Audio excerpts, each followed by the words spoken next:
Welcome to the Stress-Free Dentist Podcast. I'm your host, Dr. Eric Block. As always, I want to inspire, entertain, and educate you on the best tools and technologies out there. My goal is to help make your practice and career more profitable, efficient, and most importantly, more enjoyable. And check out all of my nonfiction and children's books on Amazon, and check out the stressfreedentist.com for any upcoming events.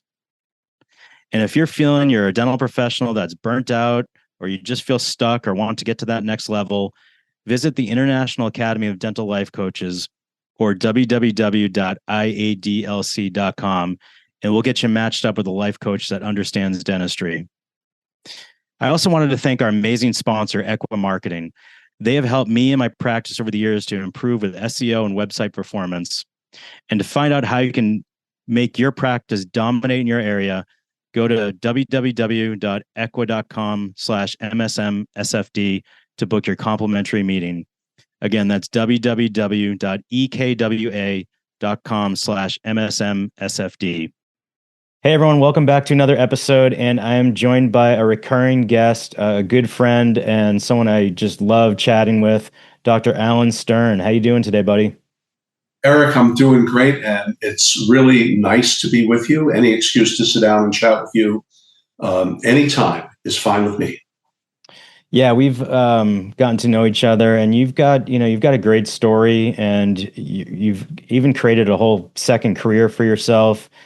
I want to dive. I know our first episode we did together, we really got into your years of deciding to become a dentist, the years of being a dentist.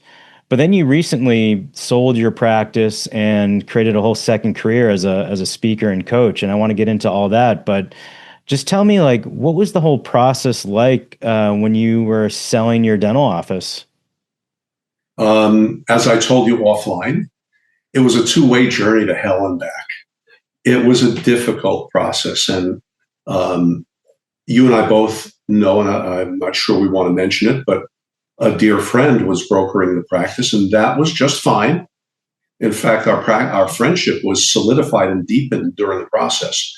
But it started when my financial advisor told me that you can retire at a certain level, at a lifestyle that you're comfortable with, if you get this much for the practice, and if you maintain a budget of this. And I said, "You're telling me I can retire after all the financial hardship I put myself through?" And he said, "Yeah. Damn, let's do it." So we calculated the amount of money that I needed. We calculated the amount of money that we analyzed the practice to be worth, and it goes out on the market. Buyer number one, we'll call him Louis the Liar. And that is a totally made-up name. I have facetious names for everybody. But this young man came in, loved the practice, loved everything about it, was going to give me my price, my asking price. And that was more than what I needed. Yeah. And he strings me along and strings me along. He knocked me down a little bit on the price. I was fine with that. Because at that point, and may I make a tangential point here, Eric? Even if you don't want me to, I'm going to anyway. If you know your practice is worth $10 million, just crazy number, you know it in your heart that your practice is worth $10 million, and they're only offering you $7 million. If getting out is worth more to you than the $3 million differential, are you nuts? Mm-hmm. So that's what I was dealing with. But for me, at that point, after 42 years and developing my speaking career and my coaching career as it had been developing, I had a higher calling. So getting out or selling the practice to a decent human being was more worth it to me than the differential between what I asked and what this young man was offering. Mm-hmm. Then he couldn't get a loan. Why couldn't he get a loan? Because he was living over his head. And my happy meter went from here to there real quick. And I was really upset. I was so thrilled that we found a buyer after about 6 or 8 months of marketing the practice. And I thought, man, I'm sunk. Then number 2 comes in. We'll call him Carl the Con Man. Made up name, once again, completely made up name. And this guy, he came in at the same time as Louis the Liar. But he came in and he said, why didn't you include me? Why didn't you let me know I was going to bid on it? And I said, all right, Carl, come on in. Let's bid on it now if you want it. And he spends a few hours in the office with me, going through every square millimeter of the office, going through every square millimeter of my charts.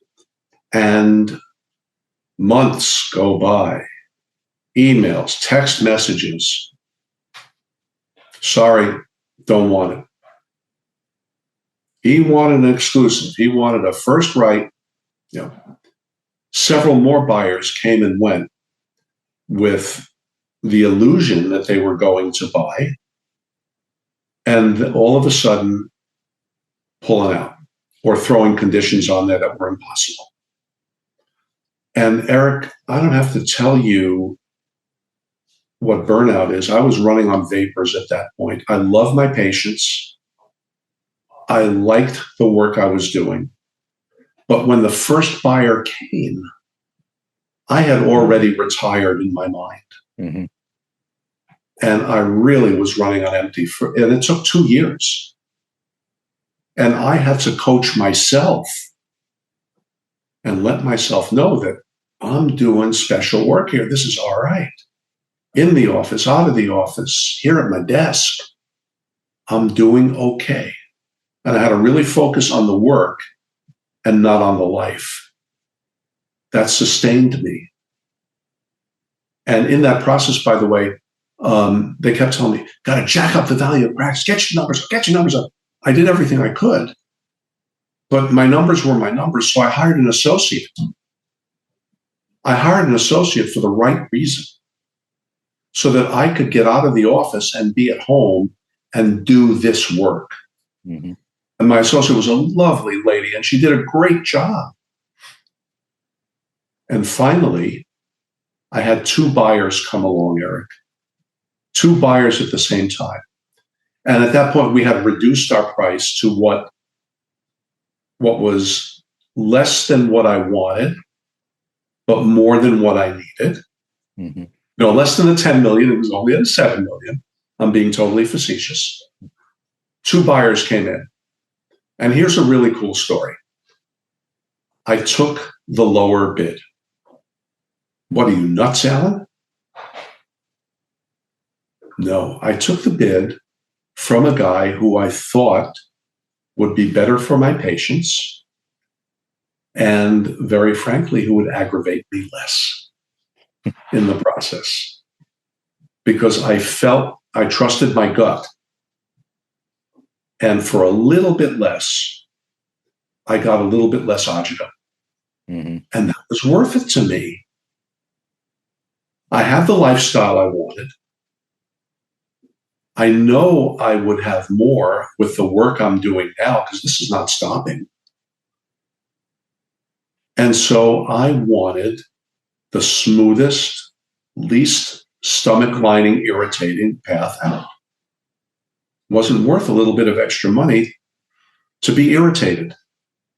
Well, you said, getting string along and illusions. I've heard this many times with buyers, or I should say sellers to buyers, where some people just aren't ready to retire, and they think they are, but then the new potential buyer comes in and they're just not ready. You had the reverse issue where you were, you wanted to get out of there. You were ready because you had this, second career lined up, and you just were mentally ready to move on. What do you think it was with the potential buyers that they weren't ready? Well, one of them, the first one, was in debt over his head and a bank would not lend him any more money because they knew it couldn't sustain it. In fact, he wanted to buy it and have me hold the paper with no money down. Big mistake. Mm-hmm. No, I wouldn't do that. The other buyer, he went through everything and took months and months to decide that he didn't want the practice. Mm-hmm. That the physical layout of my office didn't suit his needs, and he couldn't tell me that sooner. One of them wanted to live an unreasonable distance away and decided not to move to the area. Another one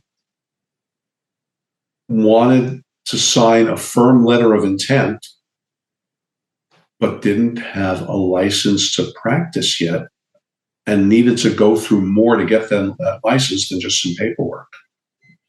There was a multitude of reasons. Yeah. So many reasons.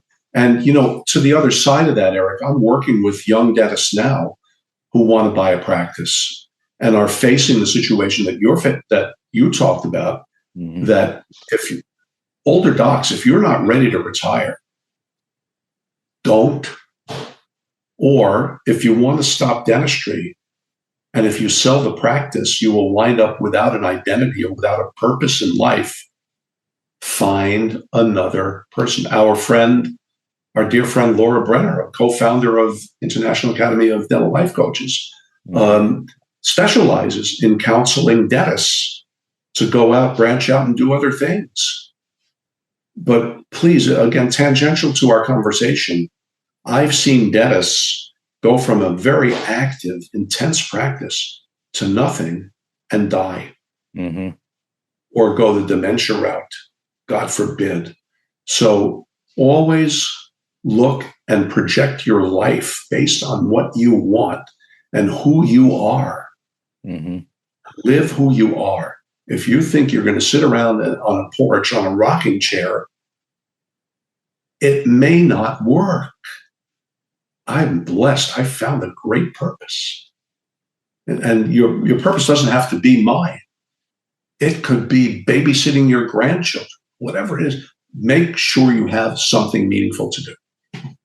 And this purpose and the work that you're doing now, tell me all about it. I know you're doing some amazing things. You've written an awesome book. You're coaching out there. Tell me all about it. There it is. Yeah. Tell me about the work you're doing. The work I'm doing is morphing. It's really interesting how even as a dentist, we start out of dental school and we can do some fillings, we can do a crown, we can do a little bit of this, a little bit of that. And all of a sudden, Eric, you're a classic example of that. You are Mr. Implant, and you're doing some very sophisticated things. My business started out as an individual coaching thing, and I have a certification as a health coach, and I just apply those principles to the work I do, and it works. It's grown now to where I work. All my clients are members of a group that we meet every Wednesday. Mm-hmm. And we talk about things that are on our minds. We have raw, open, vulnerable discussions. And the group comes up with some powerful thoughts. And when the group doesn't have anything, I always have issues to pull out of my pocket.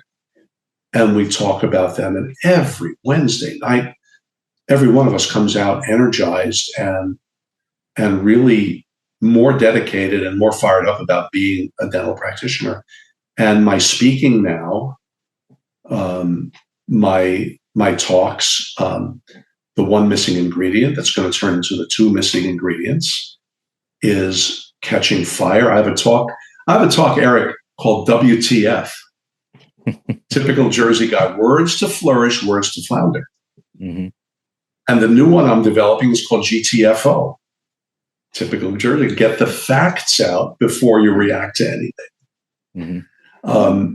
And all of it, everything I do in my speaking is with absolute deliberate intent to make people laugh, to make people cry, to make them think, and to walk out inspired with a handful of takeaways.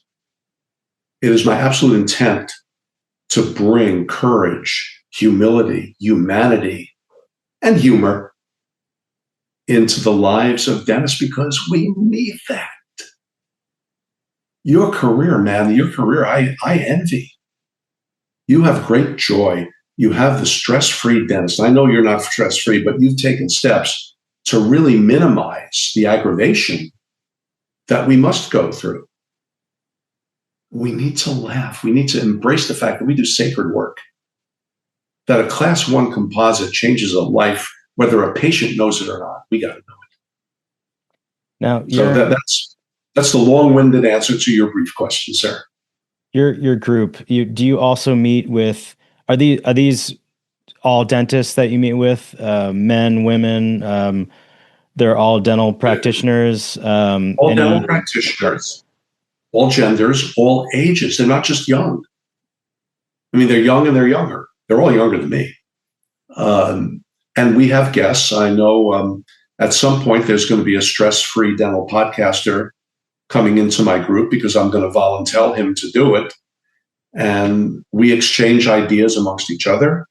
And I bring in financial people, mental health people, clinical people. Our friend Mitch Rubenstein helped me out and offered some clinical pointers to our guys. It's unlimited what we can do there. And I also would love to have hygienists in my group. Mm-hmm. We need to work together. Because together we're stronger. Do you also meet with them individually on a one-on-one basis and also have the group meetings? I'm trying. I am trying to break into that segment of our profession because we've been polarized. And you see a tension between dentists and hygienists that's been there for decades and that just blew up when COVID locked us down. And I think it's time that we realize that we need to work together in order to maintain the integrity of this profession and to take care of patients in a comprehensive way and to take care of each other in a comprehensive way. We've lost that sense. Mm-hmm. And I would love to bring a like-minded group of hygienists together with me and then bring that group together with our group of dentists and start working out, ironing out the future of a great profession for those who choose to do so. Yeah. And with your clients, did you say you also work with them one-on-one? Is it all through Zoom? Okay. And yeah. It's mostly through Zoom. I actually went down to Houston. I did a talk for a new client. I met with one of my people who lives down there. It was a lot of fun. And I have a couple of people here in Florida, in Ocala, who I'm working with, and we usually meet at a coffee shop. But most of my work is through the screen.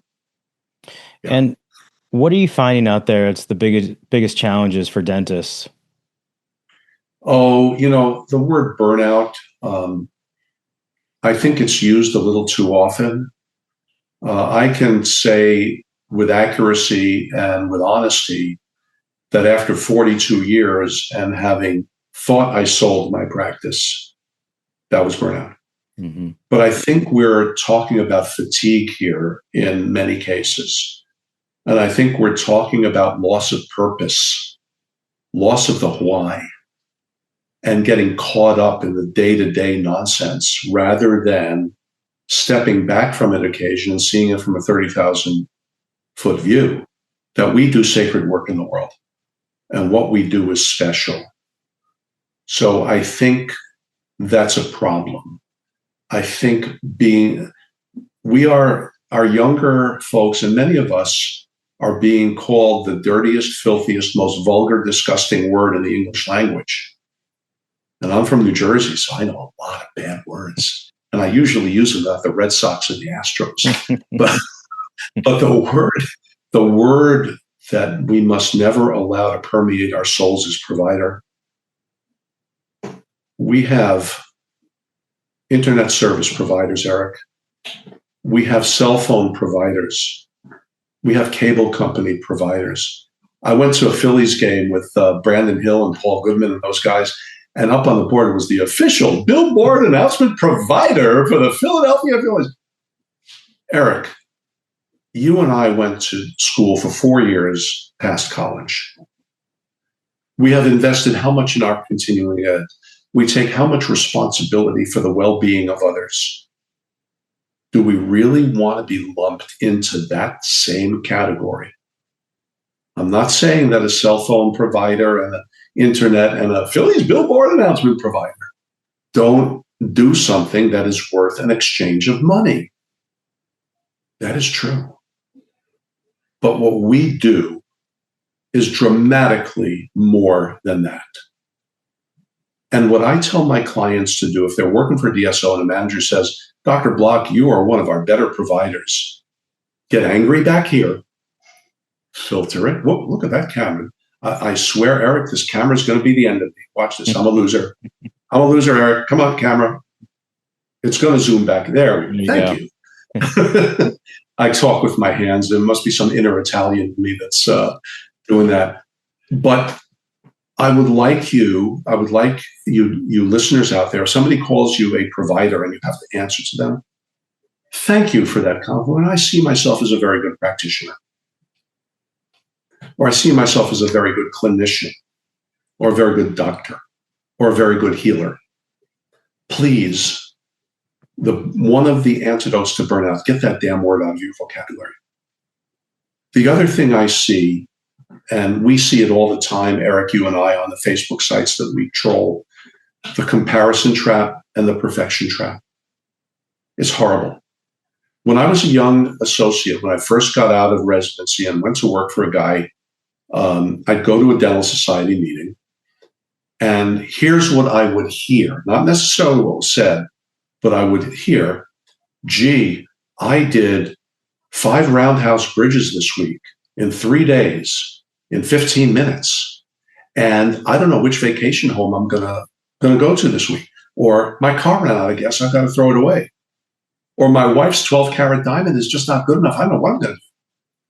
But we hear this exaggeration of people's material or clinical wealth. And we further exaggerate it, and we think of ourselves as garbage compared to the person who says they have this, and this. We need to stop that. Because no matter how much you think I may have, or no matter how much you listeners think Eric Block may have, A, you don't know what's true, and B, you don't know what price Eric and I have paid to get to where we are, and whether you're willing or able to pay that price. Be you, and reap the rewards of you. You are where you should be, and if you want more, let's assess what it's going to take. And do we want to do that?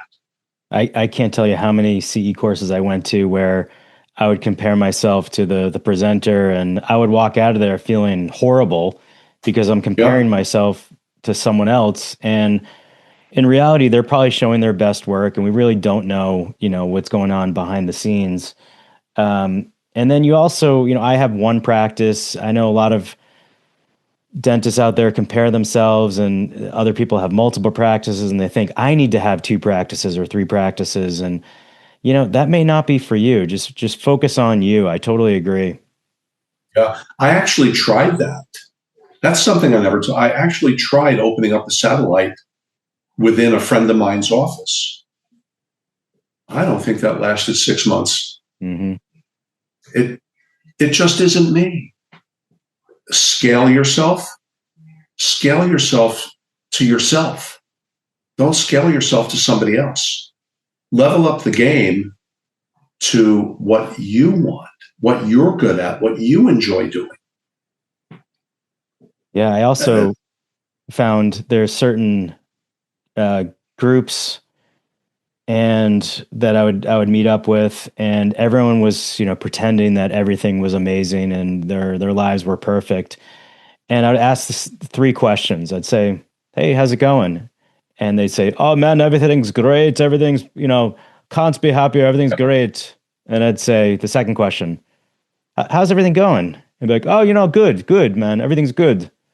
I'd ask the third question, yeah, how's everything going? They'd be like, oh man, you don't even know. Like I'm having so many, like people have this exterior, force field where they don't want to let you Yeah, in, and they put on this persona like everything is perfect. And if you're not careful, you can get swept up into that as well and you're comparing yourself to someone who is claiming to have everything that's perfect and they're really not. yeah, yeah. And you know what? I think we live in paradox, Eric. I am not going to sit on this or any other podcast and tell you the stresses that I'm facing. My life is great, but is it without stress? No. Is it perfect? No. Will it ever be perfect? No. Will it be stressless? Yes, the day I die. That's reality. Alanism number one. I have 103 Alanisms. Alanism number one is show me a person without stress and I'll show you a cadaver. Down the list is show me a person whose life is a storybook and I'll show you a liar. Mm-hmm. You and I both have challenges. That's what life's about. My life, my imperfect life is wonderful. My imperfect marriage is wonderful. My imperfect kids, I wouldn't trade them for anything else. And my very perfect grandson is the joy of my life. That's my imperfect, goofy, crazy fraternity brother friends. They're nuts, but I love them. I'm just as nuts as they are. And if we don't project positivity forward, we can drag people down. So that third question, oh, my life is miserable. Oh, you should see Marty McNasty was in my office today and he cursed out my front desk person and that SOB, I want to punch him. That's a disease that I discovered called PMD, Erica. I think I told you about that once. Perpetually miserable dentist. It's treatable. It's like periodontal disease. We all have that inclination to misery. Just like if we have perio, you can control it. You'll never cure it. But you got to filter that miserable inclination that comes from your amygdala. Filter it through your prefrontal cortex and understand that your life is good. How many people would just do anything to live the life of a dentist? Oh, you don't know what it's like. The guy who's sweeping streets or the guy who's been unemployed, God forbid, the guy who's homeless, he'd trade his problems for yours 7 days a week, out of the week. Your life is good. You mentioned the word perfection too, that dentists are challenged with. And I wanted to mention two things about perfectionism. One, that I think that probably, summarizes 99.999% of dentists is they suffer from perfectionism. And my theory is that, we go through life and school and our path is, do well, get great grades, try to be perfect, try to, if you don't do perfect on the test, you just study harder for the next one, pass your boards, pass all your clinical competencies in school. But then we get into the real world and you're working on real human beings and everything isn't perfect. You can't just, hit that rewind button and go back and, retake that test. You don't have that instructor over your shoulder. Perfect. Eric, you froze up there. I don't know if I did or you did. I think we both did. I was just staring at you, but all right, my internet you're back. Connection. You're back now. Yeah, we're back. My internet connection is unstable, kind of like me. But yeah, you pass, you do everything right, and life's going to be perfect. I think that's where you were going. Yeah, I was actually saying that, you try to be perfect all through school, but then you get into the real world and you start to have failure, your first taste of mistakes and failures. And a lot of us dentists just can't handle it. We've always been the top of our class and done great, and we just studied harder. And all of a sudden we get a bad review or something doesn't go according to plan, and we just can't handle it. And the other thing, that a major mistake that I made earlier on in my career was I tried to pretend like I was perfect to my patients. Now I'm a little more of an open book, and the relationship that I have with my patients, I don't talk, politics or money or anything like that, but I'm open and I tell them about my life, and I don't pretend to be someone I'm not. And those two things, not beating myself up when something doesn't go right, And just being a normal dude to my patients has just made my career so much better. Yeah, normal dude, first of all, normal and me, you'll never see those words in the same sentence. But, I always preferred it when a patient would come in and call me Alan, especially when my hair turned gray. It was a lot easier for me to carry that out. There's a lot of younger dentists, and I've seen a trend in women that it can't be done because sometimes for real they're looked down on. Sometimes they see it in their own heads they're looked down on. But when you build a close rapport with a patient, with a human being, at the end of my career, I didn't have many patients in my office, Eric. In fact, I don't think I had any. I had friends. And when you build that reputation, life becomes much better. And yeah, look, sometimes a crown doesn't seat. Sometimes a margin is open.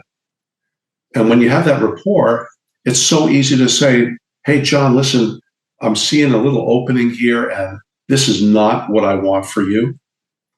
So do me a favor. Let me just send this back. Let me take a new impression, a new scan, a new whatever, and just come back in 2 weeks. Or if you're a CEREC person, come back in a couple of hours, and let's just make sure this is something that I'm proud of and that you can rely on for a long time. And perfection doesn't exist. I have friends who are the highest of the high clinical achievers, and they're always critiquing their own work. They're always seeing how they can do better. And look, Eric, take a deep breath now. I'm going to use a real good analogy here. Aaron Judge strikes out every now and then. In fact, Aaron Judge won the batting title, Eric. Did you know that Aaron Judge of the New York Yankees won the batting title, and what was his batting average? It was 341 or 349, right? So 34% of the time, Aaron Judge was successful. 66% of the time, Aaron Judge was not.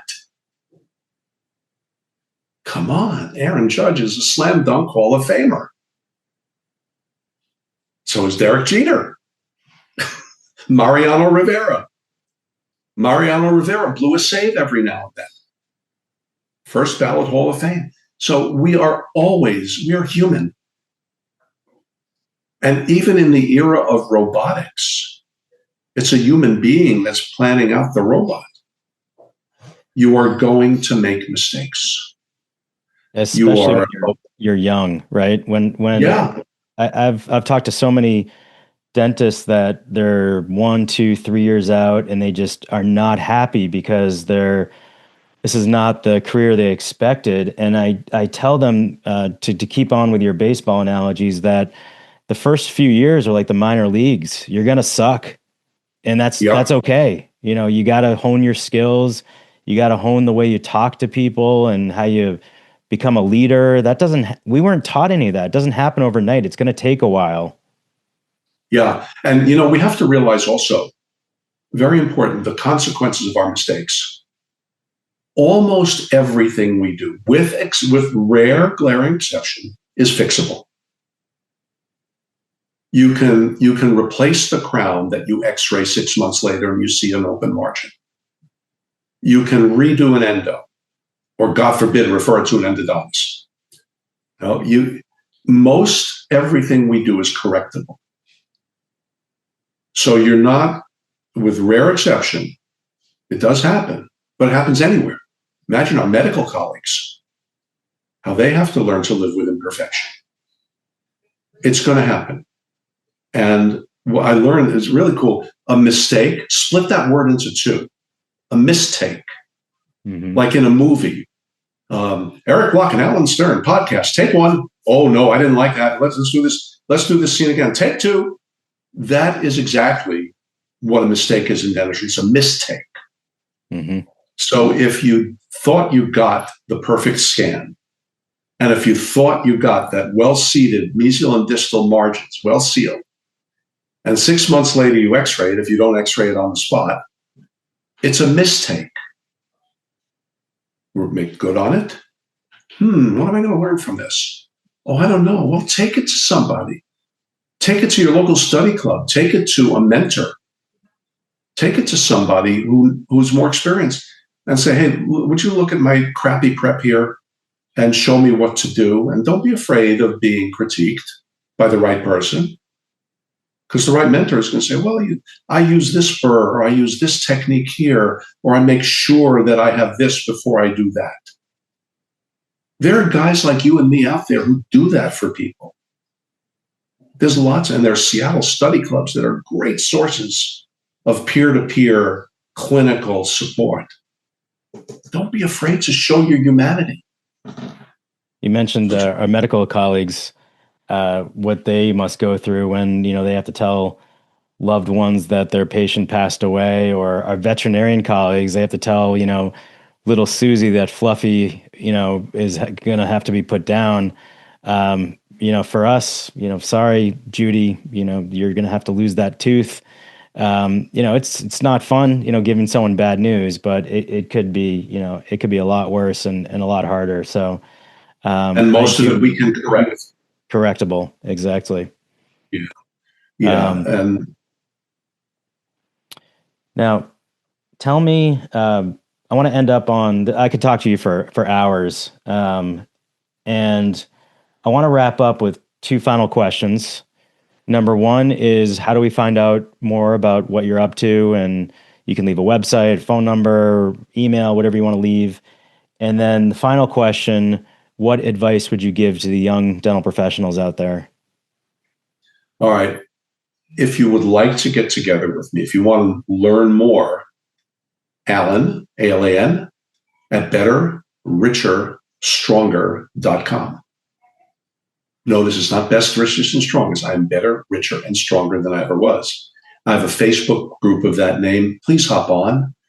We have a lot of really super content on there. I create content every day because I have no life and I'm old. And to the young guys out there, young men and women who are dental practitioners, not providers, Alanism number 20. No one gets there alone. Eric and I can share what I know about you, yes? Absolutely. We have both gotten to where we are with therapists, with coaches, with colleagues, with friends. No one gets there alone.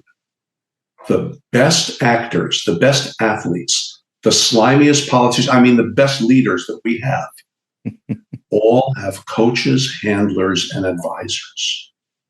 You and I are no different. And frankly, ladies and gentlemen, I have a business coach. I have 2 speaking coaches. I have a marketing coach. And I have an AV coach who, if he doesn't teach me how to fix this camera, I'm going to get mad. But we all need support systems. So if you're feeling down, please know that dentistry is still at extremely high propensity for depression and suicide. Nothing is worth that. Get help. There is no shame in it. I did. Eric did. And so many of your high achievers have done that. Get help. It's available. No one gets there. Keep going. Yeah. I say to hop on that, the sooner the better. If you feel like something's not right, you feel like, there's anxiety, depression, these problems typically do not go away on their own, and they usually get worse. So I totally agree, Alan. Get the help you need, and reach out to a professional like Alan. Check us out at the International Academy of Dental Life Coaches. Some great resources there. Alan's a founding coach there as well. Alan, you knock it out of the park. I love chatting with you. Such a great episode. Thank you so much for joining us. Eric, your friendship and your belief in me are both treasures. Thanks, man. Thank you. Thanks again for listening to the Stress Free Dentist podcast. And don't hesitate to get in touch with me at info@thestressfreedentist.com. And if you haven't already, please subscribe on your favorite platform and leave us a review. Until the next episode, I'm Dr. Eric Block, the Stress Free Dentist.